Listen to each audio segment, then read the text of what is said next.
石木村民对于的交通问题实在是规模改善，原因路是一条只会航海，在800太水的时节，水头总共有17条微缩路凹海道，其总面积有98公顷。不过多见也都企划路还没办法有效的来整治，将落以土烧路为顺润雨水。大多水面去有蹲那台只航海嘅飞流口，一只企划负责来干呢，有牵涉到推太生养拿、林干处、县政府同河川区，係冇辦法同時配合來處理，實在困難有效嘅來解決。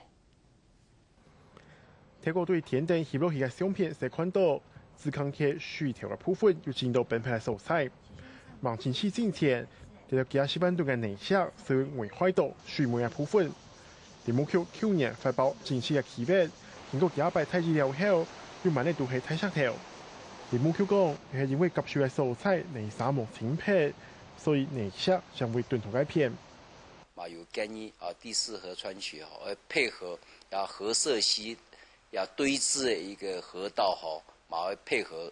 疏通，你樣對上游、中游、下游的治理方式你樣對地區的一個安全問題要有幫助。目前這個河段的話，它是屬於一個土石流潛勢稀有一個河段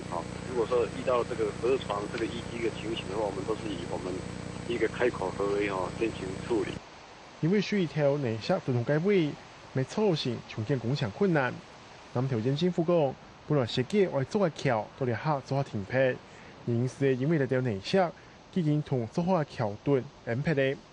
為到安尼縣府還自己係同河川區打合，價格或爭取，不過效果還係有限頭。墩呢個沙嘅，就讓啲太量嘅量帶差唔多嘅高度啦。為到呢個工廠嘅安全所以我就簽署呢個工廠先來停工。長期而言因為這個地方以今年度我們這個河涉溪的部分我們已經輸到這個大概這個龍華橋這個地方那我們逐步會是這個河床的一個狀況，還有我們輸進的一個能量來逐年來往上游來進行輸進的一個工作。因為河川正式嘅鉗制本作係其他嘅單位，僅難做出有效嘅處理，